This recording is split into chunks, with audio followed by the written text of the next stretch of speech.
ओम नमो भगवते वासुदेवाय नमः। 11 माता की पूजा। एकादशी की व्रत कथा। एक बार एक राज्य में एक राजा रहा करता था। राजा बहुत ही बुद्धिमान और बलशाली था। राजा सदैव अपनी प्रजा का बहुत अच्छे से ध्यान रखता था। प्रजा भी अपने राजा को बहुत पसंद करती थी। राजा की दो बेटियां थीं। राजा अपनी दोनों बेटियों से बहुत प्रेम करता था। राजा की छोटी बेटी देखने में बहुत सुंदर और आकर्षण थी और राजा की बड़ी बेटी छोटी बेटी के मुकाबले थोड़ा कम सुंदर थी। राजा की छोटी बेटी 11 माता की पूजा किया करती थी और सभी लोग राजा की छोटी बेटी से बहुत प्रेम करते थे और बहुत प्रशंसा किया करते थे। राजा भी अपनी छोटी बेटी को बड़ी बेटी से अधिक प्रेम करता था, जिस कारण राजा की बड़ी बेटी को अपनी छोटी बहन से बहुत नफरत होने लगी थी। राजा की दोनों बेटियां जब बड़ी हो गई, तब एक पड़ोस राज्य में रहने वाला राजकुमार राजा की बड़ी बेटी के लिए रिश्ता लेकर आया। लेकिन जैसे ही उस राजकुमार की नज़र राजा की छोटी बेटी पर पड़ी, तो वह राजकुमार राजा की छोटी बेटी पर आकर्षण हो गया और उससे पहली नज़र में प्रेम कर बैठा। उस राजकुमार ने राजा की बड़ी बेटी के साथ विवाह करने से मना कर दिया और उसने राजा से कहा कि मैं आपकी छोटी बेटी से विवाह करना चाहता हूँ। जिसके बाद राजा की बड़ी बेटी यह देखकर अपनी छोटी बहन से बहुत क्रोधित हो गई और राजा की बड़ी बेटी ने अपनी छोटी बहन को अपना सबसे बड़ा दुश्मन मान लिया। राजा की बड़ी बेटी ने अपनी छोटी बहन से बदला लेने का निर्णय लिया, जिसके लिए उसने अपनी छोटी बहन को जान से मारने का प्लान बनाया। राजा की बड़ी बेटी ने अपनी छोटी बहन को मारने के लिए सबसे पहले एक लड्डू में जहर मिलाकर अपनी छोटी बहन को दे दिया और उसको लड्डू खाने के लिए कहा। लेकिन लड्डू खाने के बाद भी छोटी बहन को कुछ नहीं हुआ। बड़ी बहन यह देखकर बहुत आश्चर्यचकित हो गई, लेकिन बड़ी बहन ने हार नहीं मानी और उसने जब रात में छोटी बहन अपने कमरे में से सो रही थी, तब एक मटके में सांप रखकर उसे कमरे में छोड़ दिया। लेकिन सांप भी छोटी बहन का कुछ नहीं कर पाया। जिसके बाद बड़ी बहन ने अपनी छोटी बहन से कहा कि चलो हम लोग कुएं में से पानी भरकर लाते हैं। जिसके लिए वह अपनी छोटी बहन को पानी भरने के बहाने कुएं के पास ले गई और उसने अपनी छोटी बहन को कुएं में धक्का दे दिया। लेकिन छोटी बहन को तब भी कुछ नहीं हुआ, क्योंकि हर बार 11 माता उसकी रक्षा कर रही थी और उधर बड़ी बहन अपने सारे प्रयासों के बाद असफल हो रही थी, जिससे वह बहुत क्रोधित होती जा रही थी। फिर उसने अपनी छोटी बहन के पास जाकर उससे खुद ही पूछा कि मेरी छोटी बहन, तुमको पता है भगवान ने सबकी मृत्यु एक निश्चित समय पर लिखी हुई है और कैसे तुम्हारी मृत्यु होगी, क्या यह तुम जानती हो? तब छोटी बहन ने अपनी बड़ी बहन को बताया कि हाँ, मैं तो जानती हूँ मेरी मृत्यु कैसे होगी। छोटी बहन से यह सुनकर बड़ी बहन मन ही मन बहुत प्रसन्न होने लगी और उसने अपनी छोटी बहन से कहा कि तो मुझे अपनी मृत्यु का राज बताओ। छोटी बहन ने अपनी बड़ी बहन से कहा कि मेरी मृत्यु एक तोते में है, जो तोते के गले में एक हार है, उससे मेरी मृत्यु होगी। जब तक कोई भी व्यक्ति तोते को मार कर वह हार अपने गले में पहनेगा नहीं, तो मैं मूर्छित हो जाऊंगी और जैसे ही उस हार को अपने गले से उतारेगा, तो मैं वापस से जीवित हो जाऊंगी। अपनी छोटी बहन की मृत्यु का राज जानकर बड़ी बहन बहुत ही खुश हो गई और उसने अपनी छोटी बहन को मारने के लिए उसके पालतू तोते को ढूंढना शुरू कर दिया और छोटी बहन को इस बात का आभास हो गया था कि कोई उसकी जान लेना चाहता था। जिसके लिए वह अपने पिताजी के पास गई और उसने अपने पिताजी से कहा कि पिताजी, मेरी मृत्यु के बाद आप मुझे जलाइएगा मत, बल्कि आप मुझे अपनी पुरानी वाली हवेली में एक पलंग में लेटाकर छोड़ दीजिएगा। अपनी छोटी लड़की की यह बात सुनकर राजा बहुत आश्चर्यचकित हो गए। राजा ने अपनी छोटी बेटी से पूछा, बेटी तुम ये क्या कह रही हो? तब राजा की छोटी बेटी ने बताया, पिताजी, समय किसी के लिए नहीं रुका है, कब क्या होगा किसी को कुछ पता नहीं है। और फिर राजा ने अपनी छोटी बेटी से कहा कि तुम ऐसी बातें क्यों कर रही हो? 2-3 दिन में तो तुम्हारा विवाह है। लेकिन छोटी बेटी ने अपने पिताजी को ऐसा करने पर मजबूर कर दिया और उनसे वचन ले लिया। राजा ने भी अपनी छोटी बेटी की बात स्वीकार कर ली और 2-3 दिनों के बाद जब शादी का समय आया, तब राजकुमार बारात लेकर राजा के घर आया और राजकुमार और राजा की छोटी बेटी का विवाह शुरू हो गया।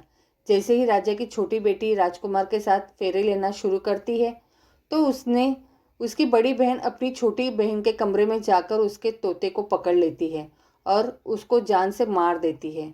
तोते की गले में जो हार था उसको अपने गले में धारण कर लेती है। जैसे ही बड़ी बहन उस हार को अपने गले में धारण करती है तो उधर छोटी बहन 3.5 ही फेरे में ले पाती है और वहीं पर बेहोश होकर गिर जाती है।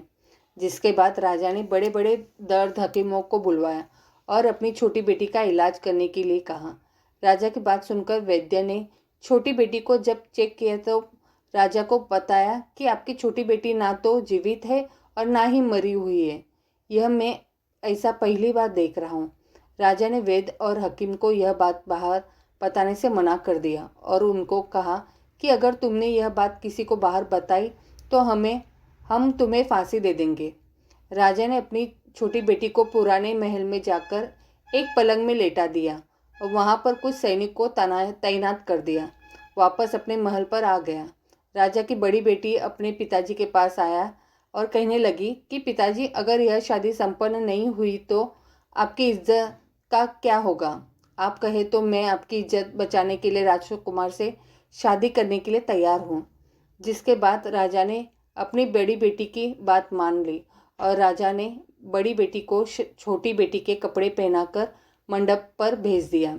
लेकिन राजकुमार यह जान गया कि यह राजा की छोटी बेटी नहीं है, बल्कि यह राजा की बड़ी बेटी है। लेकिन जब राजकुमार ने शादी करने से मना किया तो सभी लोगों ने राजकुमार को विवश करके राजा की बड़ी बेटी से बचे हुए फेरों को संपन्न करा दिया और विवाह करवा दिया। जिसके बाद राजकुमार राजा की बड़ी बेटी को अपने महल ले गया। राजकुमार राजा की बड़ी बेटी से ना तो बात करता था, न ही उसको पसंद करता था और ना ही उसके आसपास भटकता था। और राजकुमार ने यह फैसला लिया था कि वह अपनी प्रेमिका को ढूंढकर रहेगा, यह जान कर रहेगा कि उसके साथ हुआ क्या है। एक दिन राजकुमार अपने घोड़े पर सवार होकर राजा के पुराने महल के पास पहुंच गया, जहां पर उसने कुछ सैनिकों को देखा। महल के पास पहुंचकर राजकुमार ने जब महल को ध्यान से देखा तो वह समझ गया कि यह तो हमारे ससुर जी का ही महल है। तब राजकुमार ने सैनिकों से पूछा, तुम लोग यहाँ पर क्या कर रहे हो और इस महल के अंदर उस पलंग में कौन लेटा है? जिसके बाद सैनिकों ने बताया कि यहाँ पर राजा की छोटी बेटी लेटी है। यह सुनकर राजकुमार बहुत प्रसन्न हो गया और वह तुरंत अपनी प्रेमिका के पास पहुँच गया और उसकी सेवा करने लगा। जैसे ही रात हुई तो राजा की छोटी बेटी उठकर खड़ी हो गई। राजकुमार यह देखकर बहुत खुश हो गया और उसने अपनी प्रेमिका से पूछा कि तुम यहाँ क्या कर रही हो? तुम मेरे साथ घर चलो। राजा की छोटी बेटी ने राजकुमार को सारी बात बता दी कि मेरी जान एक तोते में बसी थी और मैंने यह बात सिर्फ अपनी बड़ी बहन को बताया था और मुझे पता है कि उसने ही मुझे मारने का प्रयास किया है। उसके पास एक हार है जिसको वह सुबह पहन लेती है और रात को उतार देती है। जब तक वह हार को पहने ले रहती है तब तक मैं मूर्छित रहती हूँ और जैसे ही वह हार को उतार देती है तो मैं जीवित हो जाती हूँ। और जब तक मेरी बड़ी बहन के पास वह हार है तब तक मैं ऐसी ही जीवित और मूर्छित होती रहूँगी। अगर मेरी बड़ी बहन के पास जो हार है वह मेरे हाथ में लग जाए तो मैं हमेशा के लिए जीवित हो जाऊँगी। राजकुमार में यह बात सुनकर राजा की छोटी बेटी के पास रहने का निर्णय ले लिया और उसने अपने बचे हुए सारे फेरे उस पलंग में लेटी राजकुमारी की छोटी बेटी के साथ ले लिए और अपना विवाह पूर्ण किया और वहीं पर ही रहने लगा। देखते ही देखते कुछ समय में राजा की छोटी बेटी और राजकुमार की पत्नी पेट से हो गई। एक दिन राजकुमार को किसी काम से बाहर जाना पड़ा। तब छोटी बहन के पेट में बहुत तेज से दर्द होने लगा। जिसके बाद उसने ग्यारस माता का आह्वान किया। जिसके बाद वहाँ पर ग्यारस माता प्रकट हुई और उन्होंने अपने भक्तों के दर्द को दूर किया और एक पुत्र की प्राप्ति करवाई। और वहीं पर अचानक से राजकुमार भी आ गया। राजकुमार ने ग्यारस माता को देखा तो वह आश्चर्यचकित हो गया और उसने तुरंत माता को प्रणाम किया। और ग्यारस माता ने राजकुमार से कहा कि जब तुम्हारा तो 5 वर्ष का है हो जाए तो तुम अपनी पत्नी का हार आकर इसके गले में डाल देना। और देखते ही देखते राजकुमार और राजा की छोटी बेटी का पुत्र 5 वर्ष का हो जाता है। तो राजकुमार अपने बेटे से कहता है कि बेटा, मैं कुछ काम से बाहर जा रहा हूँ, तुम अपनी माता का ध्यान रखना, और वहाँ से चला जाता है। राजा को बाहर निकलता देख बड़ी बहन के सैनिक देख लेते हैं और बड़ी बहन को जाकर सारी बातें बता देते हैं, जिसके बाद बड़ी बहन अपनी छोटी बहन के पुत्र को वहाँ से उठवा लेती है और उसको मरवा देती है। छोटी बेटी के पुत्र के 2 टुकड़े करवा देती है। पहला टुकड़ा चक्की के पास छुपा देती है और दूसरा टुकड़ा अपनी पलंग के नीचे रख लेती है। अब ग्यारस माता भिखारी का रूप लेकर आते हैं। एक भिखारी का रूप रखकर बड़ी बहन के पास चली जाती है, जिसके बाद वहाँ पर भिक्षा मांगने लगती है। बड़ी बहन अपने नौकरों से कहती है कि जाकर भिक्षा दे दो, लेकिन जैसे ही नौकर ग्यारस माता को भिक्षा देने के लिए आते हैं तो माता उन्हें मना कर देती है और कहती है कि मैं तुम्हारी महारानी से ही भिक्षा लूँगी। जिसके बाद बड़ी बहन स्वयं ही भिक्षा देने के लिए माता के पास आती है। तब माता एक बिल्ली का रूप लेकर उसके कमरे में चली जाती है और वहाँ पर छोटी बेटी के पुत्र को कोई 2 टुकड़े को आपस में जोड़ देती है और उसे जीवित कर देती है, उसे वहाँ से ले जाती है।